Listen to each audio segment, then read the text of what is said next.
Secretario General de los Irrompibles.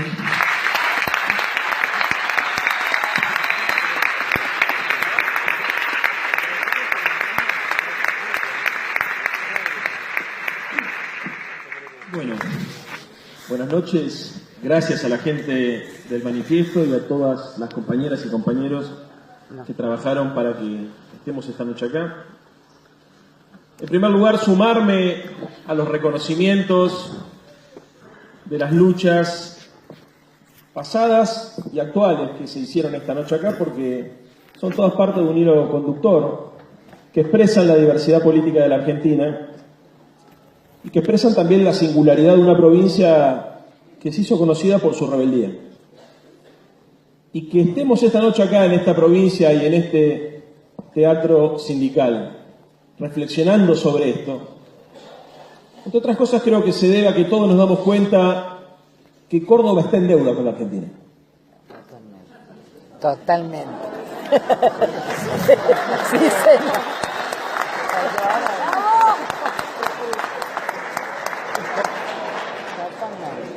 Y está en deuda con la Argentina porque siendo la cuna de una de las universidades más antiguas de América Latina, porque siendo la cuna del cordobazo, de los principales movimientos obreros, estudiantiles, sindicales, anarquistas, radicales, bueno, que pasaron por todas las tradiciones que se describieron acá, pareciera que es una de las patas sobre las cuales se sostiene este proyecto neoliberal. Cuando Macri, recién decía Daniel en un discurso que me encantó, me gustaría hacer referencia después a varias ideas que él propuso, pero una de las cosas que más me llama la atención a mí es ¿por qué Macri elige recurrentemente venir a Córdoba? Bueno, porque se siente cómodo. Y el radicalismo debe tener mucho que ver también con esa comodidad.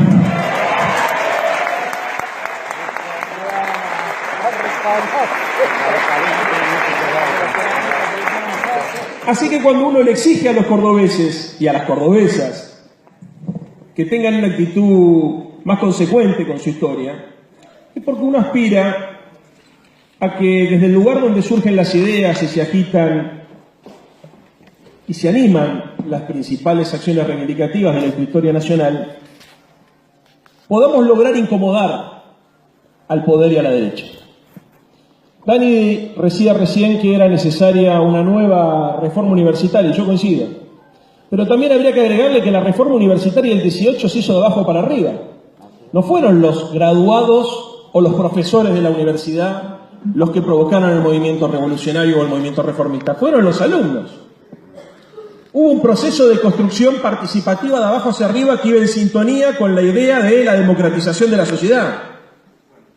La reforma universitaria fue sencillamente la expansión de la democracia política a la democracia académica. Y después vino el peronismo con la gratuidad en el 49 y eso implicó también poner a la universidad en el contexto de la ampliación de la democracia política a la democracia social.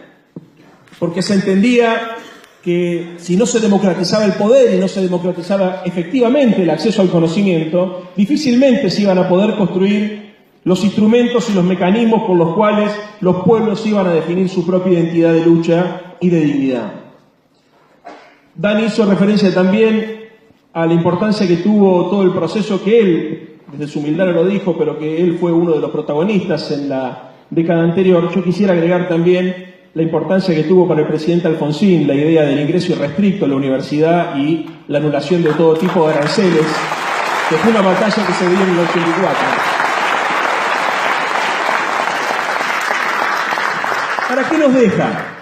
¿Qué nos deja la experiencia de la reforma universitaria? Miren, sin lugar a dudas fue tal vez uno de los faros más importantes de la juventud rebelde que se proyecta sobre América Latina y que se propone lo que hasta ese momento parecía impensado, que era la idea de cuestionar el poder y democratizar el conocimiento como una forma de ampliar el poder popular y como una forma incluso de ampliar la libertad. Porque cuando uno discute acerca de quién es el que posee el conocimiento, quién lo produce y quién lo distribuye, está discutiendo en definitiva quién tiene la capacidad de definir quién es libre de quién no lo es. Y cada vez que nosotros discutimos acerca del rol que ha tenido o la reforma universitaria, o el cordobazo, o los movimientos que desde aquí se generaron, siempre nos da la sensación que ese intento fue el intento de expandir la libertad y de cuestionar esa idea elitista y oligárquica que tiene un sector de la sociedad argentina a partir de una propuesta superadora que lo que plantea esencialmente es la radicalización de la democracia como sistema de vida. Y si hay que pensar una reforma universitaria, una segunda reforma universitaria, como también es necesario pensar un programa reformista o revolucionario para poder superar al neoliberalismo, tenemos que tener claro cuál es el objetivo y cuál es el horizonte sobre el cual tenemos que poner nuestras expectativas. Hoy, la verdad, vivimos un proceso de colonización subjetiva de la gente y somos todos conscientes que las dificultades que tenemos para resultarles incómoda al poder es que la correlación de fuerzas se demuestra desfavorable para los que pensamos de esta manera. Porque el conocimiento y el poder que históricamente se producían desde la universidad hoy se producen desde los medios masivos de comunicación. Y la construcción del sentido es lo que termina performando de alguna manera el sentido común y la ideología dominante de la época. Y quien nomina, domina, y quien construye el sentido, en definitiva, construye poder y construye el apoyo. Y es así como las dificultades que nosotros tenemos radican básicamente en dos pies. El primero, por un lado, nuestra propia incapacidad para poder reformar nuestras propias convicciones, porque también hay que salir de la zona del confort en la cual nos encontramos y proponernos a nosotros mismos ser capaces de cuestionar nuestras propias convicciones históricas para poder, no ayornar, pero sí por lo menos perfeccionar, modernizar nuestro instrumento o nuestro instrumental teórico y nuestro arsenal político. Y por otro lado, también la capacidad de poder interpelar y de poder incomodar a la sociedad. El conocimiento y la política tienen una tarea pedagógica esencial, que es la de generar crisis en el sentido común de la gente, que es la de proponer una alternativa a la forma hegemónica de pensar. Si queremos pensar una segunda reforma universitaria o si queremos pensar un programa de liberación para la Argentina, tenemos que pensar también de qué manera intervenir sobre el sentido común, de qué manera intervenir sobre el mundo de las ideas, para generar una crisis en ese sentido común, hegemónico y dominante, que nos permita, aunque sea, correr a las personas de la posición, de su situación de comodidad en la cual se encuentran. Y nosotros cada vez que tratamos de hacer esto, y nos ha ocurrido, por ejemplo, en la campaña del 2015, a veces cometemos el error de caer en la jactancia de los intelectuales de tratar de pensar por la gente, que no es lo mismo que tratar de ayudar a la gente a pensar. Entonces,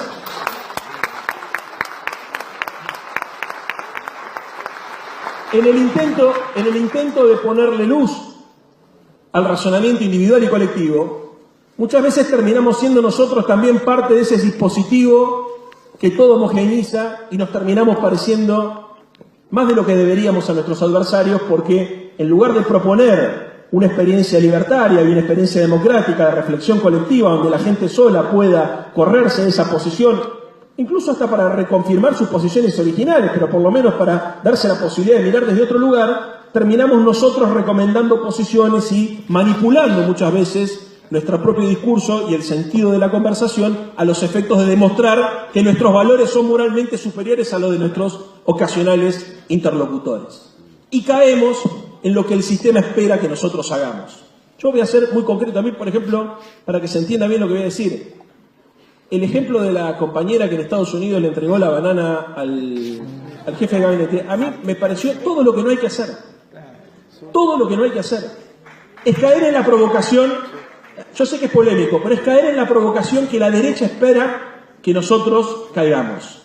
En esa posición jactanciosa, típica, ¿no es cierto?, de los intelectuales que, por carecer de formación política o de formación intelectual profunda, tratan de disimular con este tipo de argumentos o con este tipo de intervenciones casi soberbias y arrogantes.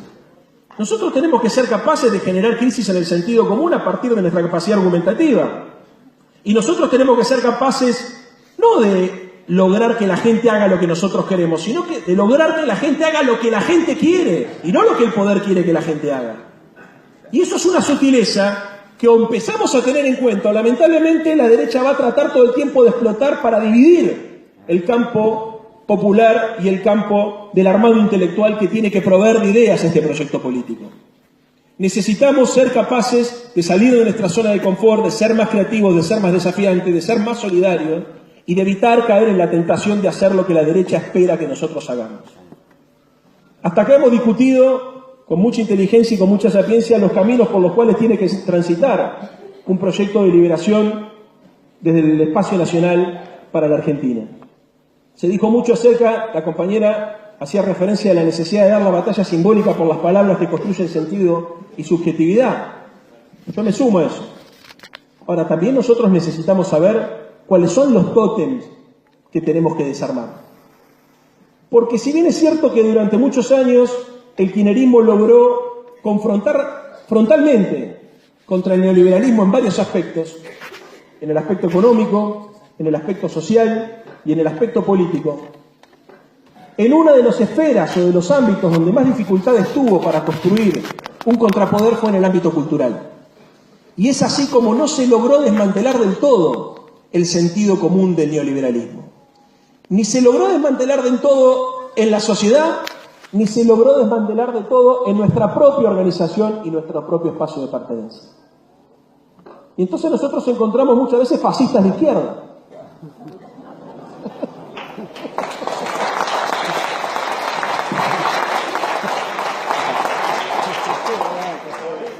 O militantes políticos que, más preocupados de demostrarse solidarios y participativos, hacen el esfuerzo para mostrarse superiores al otro compañero, operadores, dirigentes, ¿no es cierto? Esta cosa de mostrarse permanentemente desde la perspectiva que el poder espera que nos mostremos.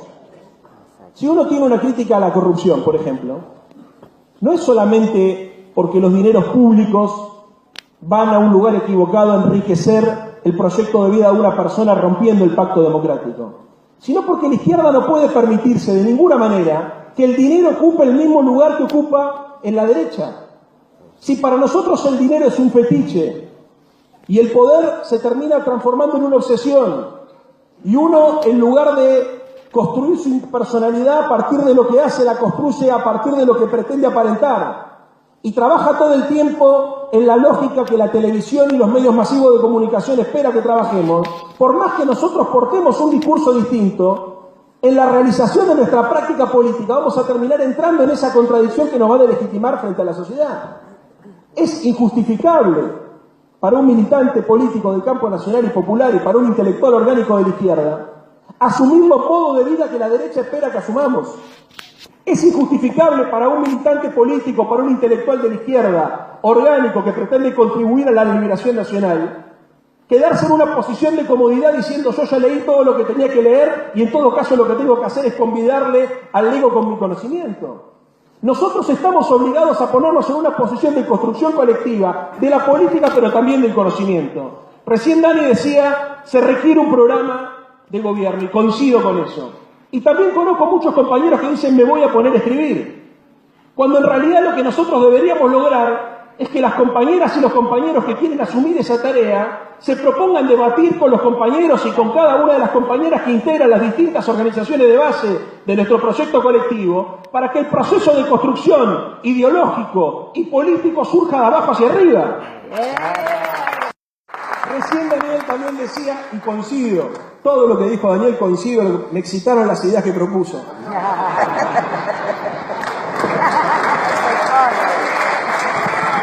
Después del discurso que diste no tenés margen para... Somos open mind. Recién Daniel decía, la unidad. Y yo estoy obsesionado con el tema de la unidad, porque coincido en todo. A mí me parece que hay una unidad ficticia, que es la unidad de las fotos, ¿no? Y hay una lógica también bastante berreta de los militantes políticos de estar obsesionados con lo que sale en los portales o con lo que se publica en las redes sociales. Uy, el Chino Navarro se juntó con Filmus, o no sé, o Santoro se juntó, no sé, con Itai Hagman, no importa, con cualquiera de los personajes, ¿no? Y la verdad que lo que a mí me preocupa es la sobreestimación que nosotros hacemos de eso, esencialmente porque dejamos de ver lo importante. La construcción de la unidad en un proceso como el que estamos viviendo no es la construcción que se produce entre los dirigentes o entre los espacios políticos. Es la construcción que se produce a partir de la identificación de los sujetos colectivos que van apareciendo como consecuencia del despliegue de las políticas neoliberales. Es la construcción que se da de abajo para arriba y no de arriba para abajo. Es la capacidad de vincular demandas insatisfechas, como diría Laclau, en un universal significante que nos permita a todos sentirnos parte, las distintas fracciones y los distintos segmentos de la sociedad que peleamos contra el neoliberalismo, de un mismo proyecto común. Si hay algo que ha aprendido a hacer la derecha para poder gobernar, es fracturar a la oposición, es disgregar a la sociedad, es disgregar incluso al campo intelectual. Y si hay algo que nosotros debemos hacer para volver a construir una nueva mayoría, una mayoría popular que tenga el poder necesario para enfrentar el proyecto oligárquico y elitista de la Argentina, es ser capaces de sintetizar las diferencias, entendiendo cuál es la contradicción fundamental y cuáles son las contradicciones secundarias. Hoy la contradicción fundamental que ordena el campo de las ideas es la que está trabada en términos de la propuesta o de la contradicción individualismo versus comunidad. Toda aquella persona que trabaja en función de un proyecto colectivo, que hace de la ética de la solidaridad su ética fundante, que tiene la capacidad de imaginarse una construcción más allá de las diferencias circunstanciales, históricas o partidarias, es una ley indispensable para el proyecto de superación al neoliberalismo. Y toda aquella persona que, por más que sea portador de una estética parecida a la nuestra, pero que reproduzca en su vida individual o en su vida organizativa las prácticas adquiridas por la cultura neoliberal, y esto se refiere a la corrupción individual, la corrupción política, pero también la corrupción ideológica, de decir lo que las encuestas quieren que diga porque eso es lo que el mercado termina premiando, o la corrupción de tratar de parecerse al enemigo para que te acepten en los salones donde se toman las decisiones del poder. Esa persona no tiene nada que hacer en un espacio de esta naturaleza, porque también se ha planteado la discusión acerca de la necesidad de unir a los viejos sujetos históricos de la Argentina. Y así como a mí me parecería un absurdo venir esta noche acá y decirles que hay que hacer un esfuerzo por tratar de sumar al señor Aguado, al señor Negri, porque esos directamente tomaron la decisión de ser parte, de otro proyecto histórico, también sabemos que corremos el riesgo de que con el tongo de que somos todos peronistas, mañana la derecha trate de que un compañero o una compañera silbando la marcha peronista se haga parte de este espacio político y trate de conducirnos para llevarnos a la victoria electoral, pero a la derrota política.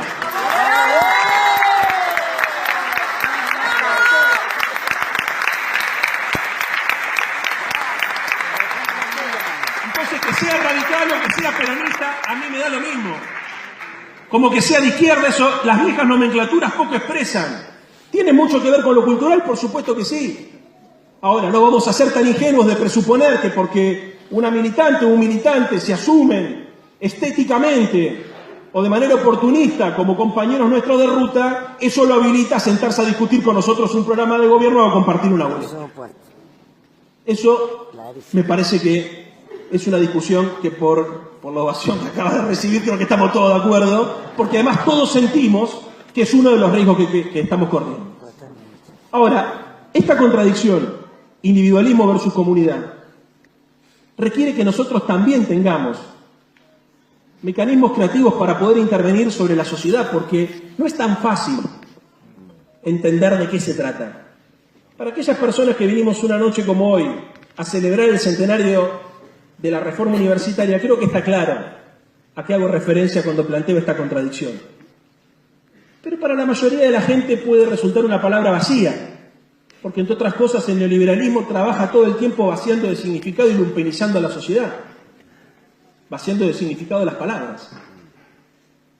Entonces, ahí la actitud pedagógica es elemental y la capacidad de provocar.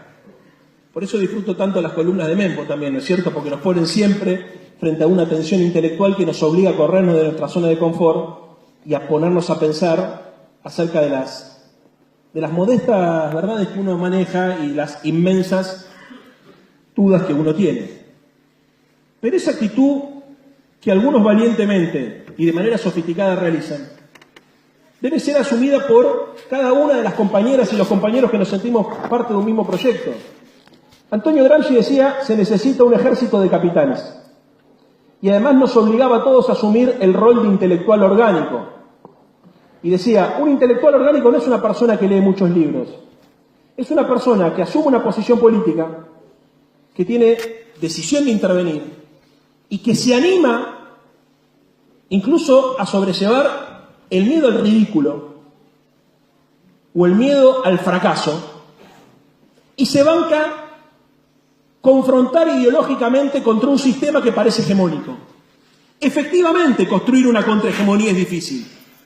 Efectivamente, desafiar las ideas dominantes te pone en una situación incómoda.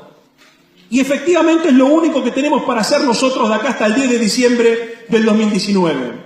Porque si nosotros no somos capaces de construir una contrahegemonía que construya poder popular para las ideas que den sentido a una idea de comunidad organizada en función de valores comunitarios y gregarios y colectivos, y no a la idea de una sociedad individualista, podría llegar a darse el caso que incluso un compañero nuestro, una compañera, gane las elecciones, pero no tuviésemos el poder social necesario para llevar adelante lo que los intelectuales orgánicos escribieron en los cafés del centro de la ciudad de Buenos Aires. El poder político que nosotros requerimos para poder transformar estructuralmente la Argentina requiere un cambio de metodología política que nos involucre a cada uno de nosotros y nosotras esta noche acá y cada una de las noches de acá hasta el 10 de diciembre del 2019. No se puede esperar que la claridad política de Cristina nos resuelva siempre los problemas. Porque si estamos todo el tiempo esperando que venga mamá a decirnos qué es lo que tenemos que hacer, por más que mamá quiera no va a poder.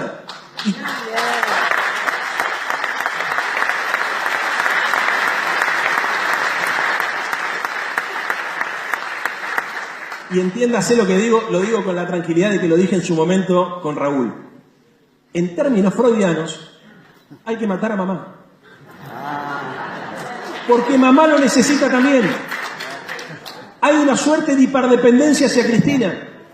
Y esta suerte de hiperdependencia hacia Cristina la pone a Cristina en el peor de los mundos. Si mañana Cristina llegara a gobernar la Argentina, tendría dificultades enormes para hacer lo mismo que hizo. No hablemos de reparar el daño que está haciendo esta gente. Porque la dinámica económica de la Argentina es súper veloz. Hoy están anunciando un acuerdo con el fondo. Después de este acuerdo con el fondo, todas las variables económicas y sociales van a empeorar. Todos los instrumentos que maneja el Estado van a ser cada vez menos poderosos. Va a haber dificultades enormes. No es que ganamos en el 2019 y en el 2020 resolvimos los problemas de la Argentina. De ninguna manera. Va a haber que dar muchas batallas. Va a haber que dar una batalla por el tipo de cambio, una batalla por el manejo de las divisas. Seguramente Mempo se va a extender en la idea de la necesidad de reformar la Constitución. Pero si nosotros no tenemos el poder político previamente a construir esa posición de poder, esas batallas van a ser derrotas. Miren, yo les voy a decir una cosa en relación a la ley de medios, para ir terminando. Yo creo que la ley de medios se planteó de una manera inteligente, muy militante, pero es un poco el paradigma de por qué fracasamos en términos de las batallas más importantes para desarmar el sentido cultural del neoliberalismo. A mí me pareció francamente épico lo que se hizo con esa ley, porque fue una ley que se llevó a discutir a todos los rincones de la patria. No se discutió solamente en los salones del Congreso. Y fue una ley que tuvo mucho consenso y de la cual todos estábamos muy orgullosos. Pero llegó Macri y con un decreto simple la derogó. Yo siempre me pregunté por qué la derogó. ¿Por qué resultó tan fácil? Y haciendo memoria me daba cuenta que cada vez que nosotros argumentábamos en el sentido de que era necesario que las grandes corporaciones desinviertan, la gente nos decía que sí, pero no entendía lo que estábamos hablando. Porque en la subjetividad capitalista, quien acumula es el exitoso. Y el Estado no le puede pedir al que le fue bien que le vaya mal. Y el concepto de desinversión es un concepto ajeno al sentido común de nuestra sociedad. Porque si hay algo que nosotros valoramos es la propiedad privada. Porque el único derecho que es absoluto en esta subjetividad es el derecho de propiedad.